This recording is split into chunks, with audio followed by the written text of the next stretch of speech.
Hello everyone. आज हम बात करेंगे समाज संबंधित कुछ महत्वपूर्ण प्रश्नों की। समाज एक ऐसा विषय है जो अधिकांशतः पूछा जाता है किसी भी प्रकार के परीक्षा, जो भी हमारी प्रतियोगी परीक्षाएं होती हैं उनमें। समास के 6 भेद होते हैं: तत्पुरुष समास, कर्मधारय समास, द्विगु समास, द्वंद्व समास, बहुब्रीहि समास और अव्ययी भाव समास। ठीक है, इनके बारे में विस्तृत जानकारी पहले के वीडियोस में दी जा चुकी है। आज हमारे पास प्रश्न है जिसमें आपको बताना है कि उसमें किस तरीके का समास है या कैसा इनका समास विग्रह होता है। पहले प्रश्न की ओर हम बढ़ते हैं। घुड़दौड़ का समास विग्रह बताइए। घुड़दौड़ मतलब इसका समास विग्रह करेंगे तो फिर क्या बनेगा? घुड़दौड़ घोड़े जैसी तेज दौड़, घोड़े की दौड़, या दौड़ने वाला घोड़ा, या घोड़ा और दौड़। 4 ऑप्शन दिए हैं, तो घुड़दौड़ हुआ घोड़े की दौड़। अब देखिए, घोड़े की दौड़ है, इसमें अगर हमसे ये पूछा जाता है कि इसमें समास कौन सा है, तो घोड़े की दौड़। अगर हम घुड़दौड़ का समास विग्रह कर रहे हैं, उसके बीच में हमारा की शब्द आया है। की क्या है? हमारा कारक चिन्ह है, और की जो कारक चिन्ह है वो संबंध कारक का है, इसलिए ये हमारा होगा तत्पुरुष समास। क्योंकि तत्पुरुष समास की पहचान होती है कि विग्रह करने पर उनके बीच में कारक चिन्ह आते हैं। और तत्पुरुष समास के भेदों में अगर कौन सा भेद इसका है पूछा जाएगा, तब ये हमारा आ जाएगा संबंध तत्पुरुष में, क्योंकि का के की जो चिन्ह होते हैं वो संबंध तत्पुरुष के होते हैं। अगला है दशानन में कौन सा समास है? बहुत ही कॉमन वर्ड है दशानन। दशानन मतलब 10 मुंह वाला अर्थात रावण। देखिए, जब हम दशानन शब्द बोलते हैं तो हमारे मस्तिष्क में सिर्फ एक ही नाम आता है, वो है रावण। और जब हम दशानन का विग्रह करते हैं तो विग्रह करने पर 10 मुंह वाला अर्थात रावण बनता है। यानी 10 मुंह वाला अर्थात 10 का अर्थ हो गया संख्या 10 और आनन मतलब मुंह। जबकि इसका जो अर्थ है वो किसी तीसरे के लिए प्रयोग में आता है, किसी तीसरे के लिए ये शब्द रूढ़ हो जाता है। तो ऐसे शब्द जहां पर विग्रह करने के बाद किसी तीसरे अर्थ के लिए संकेत मिलता है, वो हमारा बहुव्रीहि समास होता है। चौराहा शब्द में कौन सा समास है? देखिए, चौराहा शब्द की अगर हम बात करते हैं तो चौराहा यानी पहला पद संख्यावाचक होता है हमारे द्विगु समास में। अगला है तिरंगा में कौन सा समास है? देखिए, तिरंगा जो हमारा है ये एक ऐसा शब्द है जिसका समास उसके विग्रह पर निर्भर करता है। तिरंगा तो एक हो गया, तिरंगा मतलब 3 रंगों का।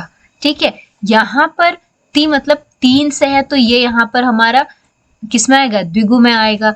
लेकिन अगर हम इसको तिरंगा 3 वर्ण का ध्वज अर्थात हमारा जो भारतीय ध्वज है उसके साथ इसको रिलेट करते हैं, फिर ये हमारा बहुव्रीहि बन जाता है। क्योंकि वहां पर तिरंगा 3 रंगों का समाहार नहीं है, वहां पर तिरंगा क्या है? हमारे ध्वज के लिए हमने प्रयोग में उसको लाया है, तब वो हमारा बहुव्रीहि बन जाएगा।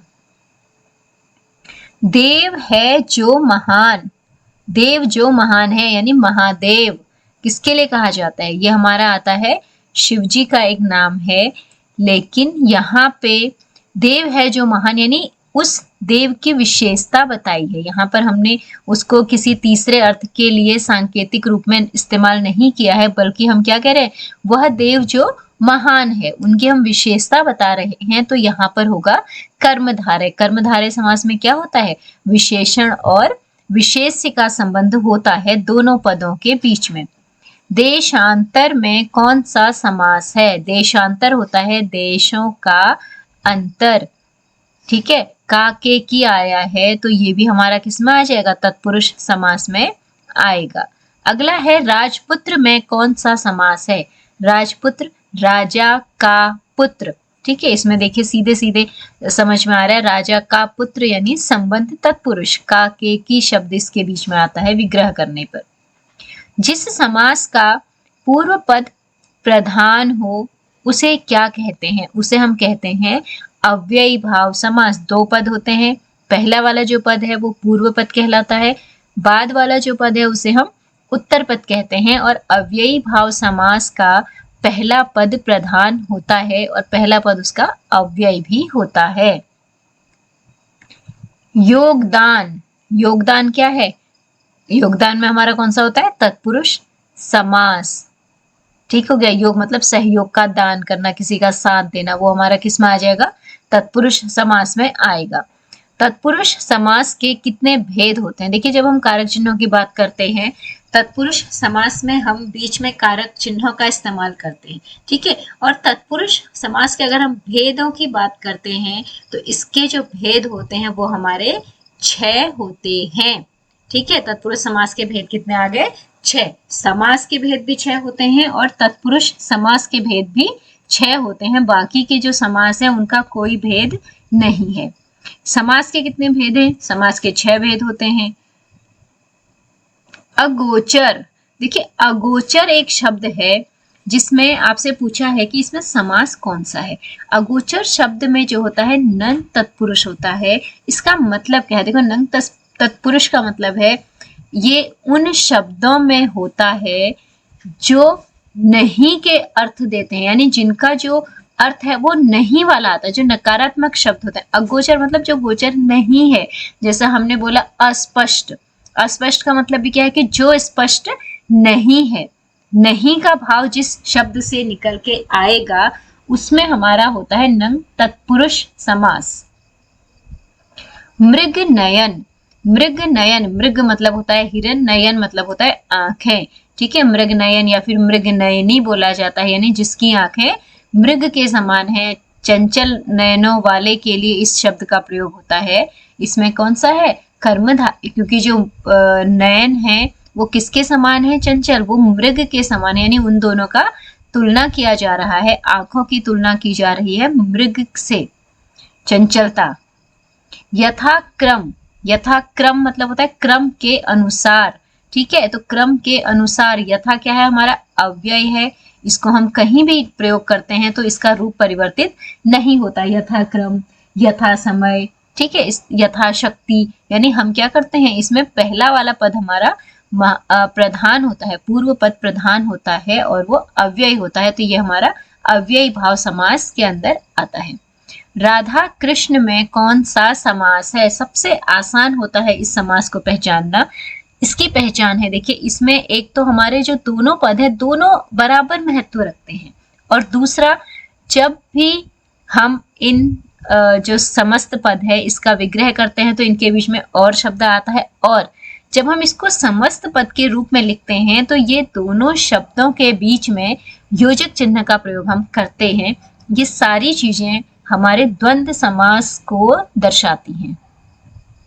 वनवास। वनवास मतलब क्या होता है? वन मतलब होता है जंगल, वास मतलब होता है रहना, यानी वनवास क्या हो गया? जंगल में रहना। मैं क्या है? हमारा कारक चिन्ह है, और किसका? मैं पर होता है हमारे अधिकरण तत्पुरुष का। तो यहाँ पर जो हमारा समास होगा वो होगा अधिकरण तत्पुरुष।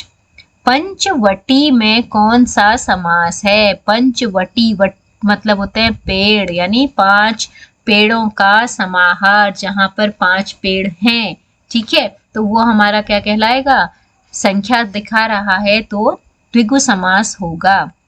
अनायास। अनायास मतलब होता है अचानक से होना, ठीक है। जो हमारा प्री प्लान नहीं होता है, यहाँ पर भी हम नहीं वाला भाव इस शब्द से आता है। किसी कार्य का अचानक से होना जो हमारा प्रायोजित कार्यों में नहीं आता, तो यहाँ पर भी हमारा नंग तत्पुरुष समास होता है। चक्रपाणी। चक्रपाणी, चक्र मतलब हो गया चक्र, पाणी मतलब होता है हाथ, ठीक है। ये पानी वाला नहीं है, पानी मतलब पानी से जो हम प्रयोग करते हैं वो नहीं है, ये पाणी छोटा ड़ी होता है हाथ, ठीक है। जिसके हाथ में चक्र है, चक्रपाणी मतलब हाथ में चक्र को धारण करने वाले, जिसके हाथ में चक्र है कौन है? देखो, जिसके हाथ में चक्र है, अगर हम ऐसा बोलते हैं तो हमें एक ही ईश्वर का नाम याद आता है, वो है भगवान विष्णु। तो यहाँ पर चक्रपाणी जो शब्द का विग्रह करने के बाद जो अर्थ आता है विष्णु, वो क्या है? न तो चक्र न पाणी, किसी से भी प्रत्यक्ष रूप से संबंधित नहीं है, बल्कि चक्र और पाणी के अलावा कोई तीसरा अर्थ हमें दे रहा है। तो ये हमारा किस में आ जाएगा? बहुव्रीहि समास में आएगा।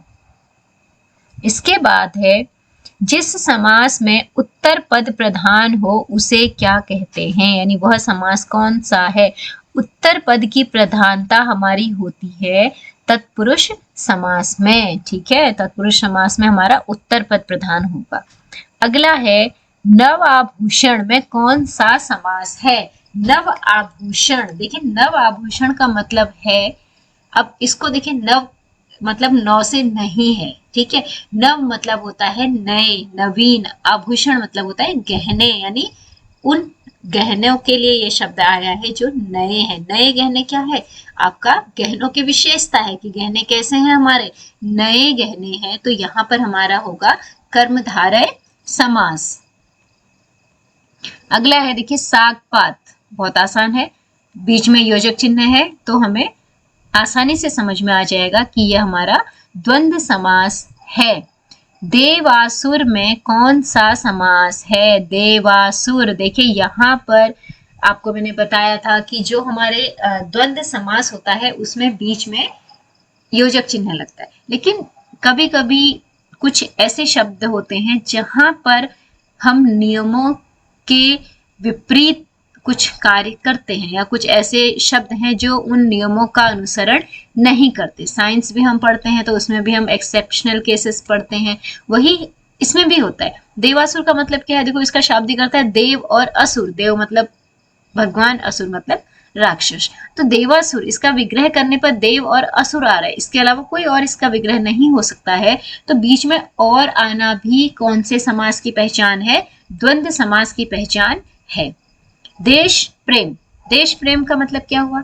देश प्रेम में देखिए देश के लिए प्रेम, देश प्रेम क्या है हमारा? हमारे देश के प्रति, देश के लिए हमारा प्रेम है, तो ये हमारा होगा तत्पुरुष। और के लिए यहाँ पे आया है, तो के लिए मतलब किस कारक का चिन्ह है हमारा? संप्रदान कारक का। तो तत्पुरुष है, और तत्पुरुष के भेदों में अगर हम आते हैं तो हमारा संप्रदान तत्पुरुष है।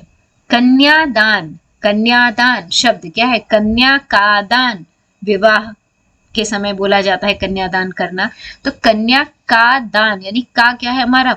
संबंध तत्पुरुष को दिखाता है, का के की। तो यहाँ पर हमारा जो आएगा ये हमारा संबंध तत्पुरुष का उदाहरण बनेगा। अगला है चवन्नी। चव मतलब होता है चार, अन्नी मतलब होता है आने। पहले से जो पैसा हम करते थे, आज हम रुपया बोलते हैं, तो पहले से क्या होता था? ये हमारा आने करके हम उसको कैलकुलेट करते थे, मतलब एक माप होती थी पैसे की। चवन्नी मतलब होता है, चौ मतलब होता है चार, ठीक है। तो ये भी संख्यावाचक है हमारा पूर्व पद, यहाँ पे हमारा द्विगु समास आएगा। विषधर, विषधर जो शब्द है, ये शब्द हम भगवान शिव के लिए प्रयोग करते हैं, अर्थात विषधर का विग्रह क्या बनेगा? विष को धारण करने वाले। कौन? किसी के लिए भी हम नहीं बोल सकते हैं। विष को धारण करने वाले कौन थे? भगवान शिव थे। समुद्र मंथन के समय जो विष निकलता है उसे वो क्या कर लेते हैं? उसे वो पी लेते हैं और गले में अपने उसको रखते हैं ना, इसी वजह से उनका जो गला है वो नीले रंग का होता है, नीलकंठ भी उनको कहा जाता है, ठीक है। तो विषधर, विष को धारण करने वाले अर्थात शिव। तीसरा अर्थ निकल के आया, इसका मतलब ये क्या है हमारा? कर्मधारय समास है। जिस समास में दोनों खंड प्रधान हो, दोनों खंड मतलब होता है दोनों पद, यानी पूर्व पद और उत्तर पद, तो ये हमारा आएगा द्वंद्व समास, दोनों का समान महत्व है। अगला है घनश्याम में कौन सा समास है? देखो घनश्याम भी हमारा दो समासों में प्रयोग होता है। अब इसमें जैसे इसमें तो बहुब्री लिखा है, क्योंकि घनश्याम हम किसको बोलते हैं? घनश्याम हम श्री कृष्ण के लिए बोलते हैं, लेकिन यहाँ पर क्या है? घन और श्याम, काले बादल, ठीक है। घनश्याम मतलब काले बादलों के लिए भी होता है ये, तो उस कंडीशन में यहाँ पे हमारा कर्मधारय हो जाएगा जब हम क्या करेंगे? काले हैं जो बादल, ठीक है। श्याम मतलब काला, घन मतलब होता है बादल, ठीक है। तो यहाँ पर सिर्फ अगर हम बादलों की विशेषता बताते हैं, काले हैं जो बादल, बादल कैसे हैं? काले हैं, तो यहाँ पर हमारा कर्मधारय होता है। घनश्याम मतलब बादल के समान काले, यानी कौन? कृष्ण नील वर्ण के थे, श्याम वर्ण के थे, ठीक है। तो उनके लिए हम क्या प्रयोग करते हैं? घनश्याम शब्द भी उनको कहते हैं, उनका एक पर्यायवाची है, उनका एक नाम है। तो यहाँ पर बहुब्री ही है, लेकिन इसमें दोनों ऑप्शन आपके आ सकते हैं, कर्मधारय भी और बहुब्री भी। ये निर्भर करेगा किस तरीके से आप उसका विग्रह करते हैं। जिस समास में दोनों खंड अप्रधान हो, दोनों खंड मतलब पूर्व पद और उत्तर पद, दोनों का कोई महत्व नहीं है। क्यों? क्योंकि वहां पर हम किसी तीसरे के लिए उस दोनों का प्रयोग करते हैं, तो वो हमारा होता है बहुब्रीहि समास। इसमें से न तो पूर्व पद आपका प्रधान होगा, न आपका उत्तर पद होगा। क्यों? क्योंकि जो हमारा मेन अर्थ होता है वो कोई और अर्थ निकल के आता है उन दोनों अर्थों से अलग, उन दोनों शब्दों से अलग जिनका प्रयोग समस्त पद में किया गया है। ठीक है, तो दोनों में से किसी की भी जो महत्वता है वो नहीं रह जाती है।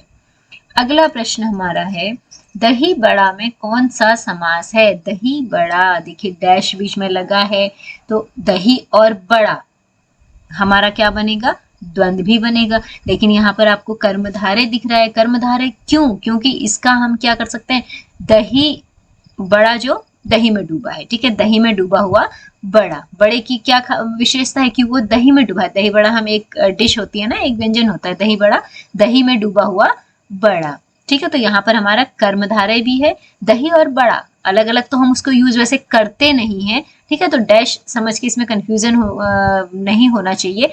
कर्मधारय ही आएगा इसमें, दही में डूबा हुआ बड़ा, उसका जो विग्रह होता है वो ऐसा ही होता है, दही और बड़े का कोई कॉम्बिनेशन नहीं है। ठीक है, तो यहाँ पर हम द्वंद्व नहीं लिखेंगे, कर्मधारय ही इसको लिखेंगे, डैश देख के कंफ्यूजन नहीं होना चाहिए। अगला है नरोत्तम।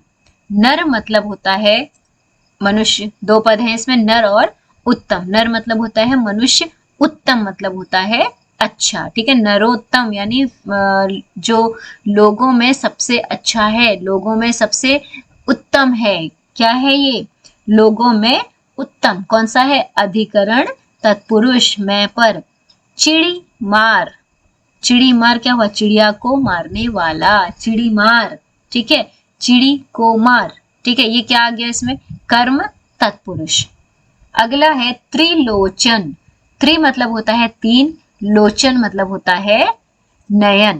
ठीक है, तो त्रिलोचन ये भी हमारा दो समास के अंतर्गत आता है। एक तो हमारा सीधे सीधे आ गया, किसके लिए? त्रि मतलब संख्या बता रहा है, लोचन आंखें, तीन आंखें। ठीक है, ये हमारा आ जाएगा संख्यावाचक यानी द्विगु में आएगा। ठीक है, लेकिन अब यहाँ पर हमें द्विगु नहीं दिख रहा है, तो इसका इनमें से कुछ अर्थ होना चाहिए। त्रिलोचन, तीन नयनों वाले। कौन है त्रिलोचन? तीन आंखों वाले कौन है?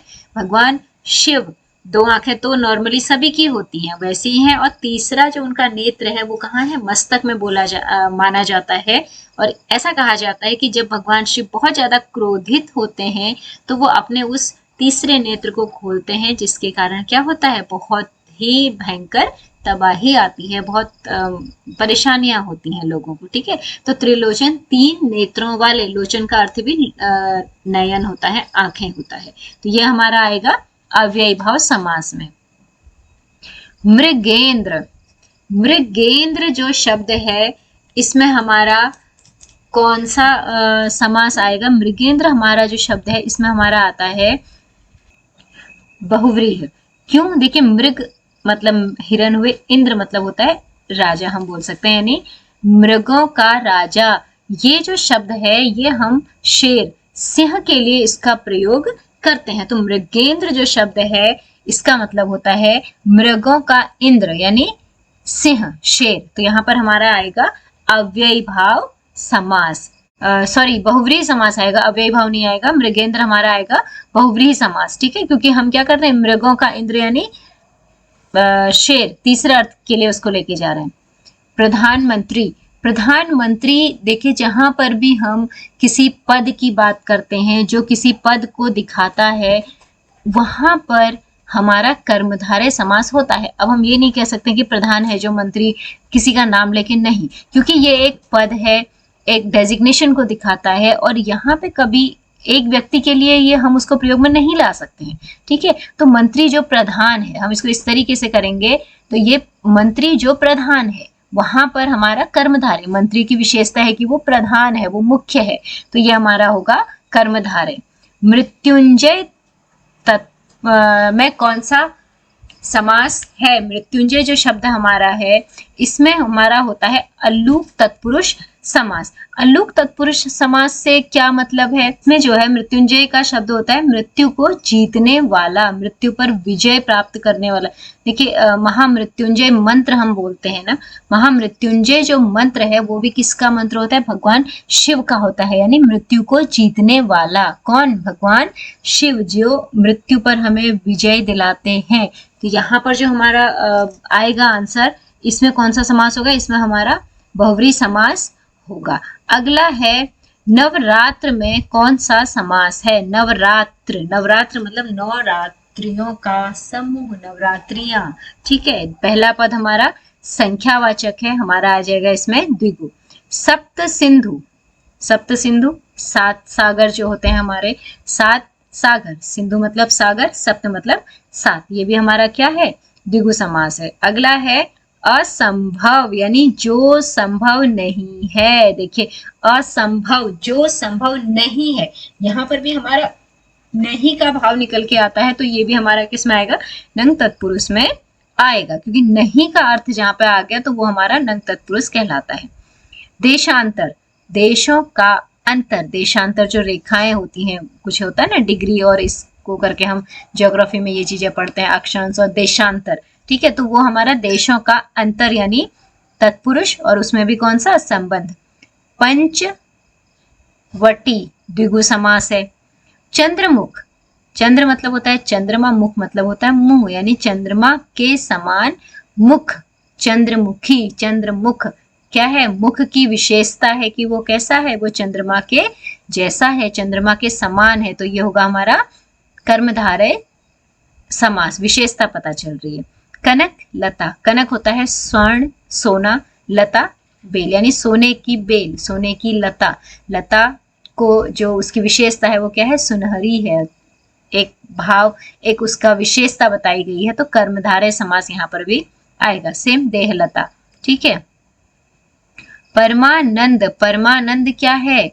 परमानंद मतलब परम आनंद, आनंद कैसा है? परम, बहुत परम बोलते हैं बहुत ज्यादा वाला, परम आनंद की अनुभूति होना, बहुत ज्यादा आनंद, यानी आनंद की विशेषता है कि वो क्या है? अपने चरम पर है, परम स्थिति में है।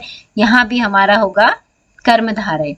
अनुरूप, अनुरूप मतलब होता है किसी के अकॉर्डिंग होना, किसी के जैसा होना, समान रूप वाला, उसके जैसा। ठीक है, तो यहाँ पर भी क्या है? अव्ययी भाव है। अनु क्या होता है? हमारा एक अव्यय है, अनुरूप, अनुसार। ठीक है, इस तरीके से हम इसका प्रयोग करते हैं। पहला पद हमारा अव्यय इसमें बनता है, तो ये हमारा आ जाएगा अव्ययी भाव समास।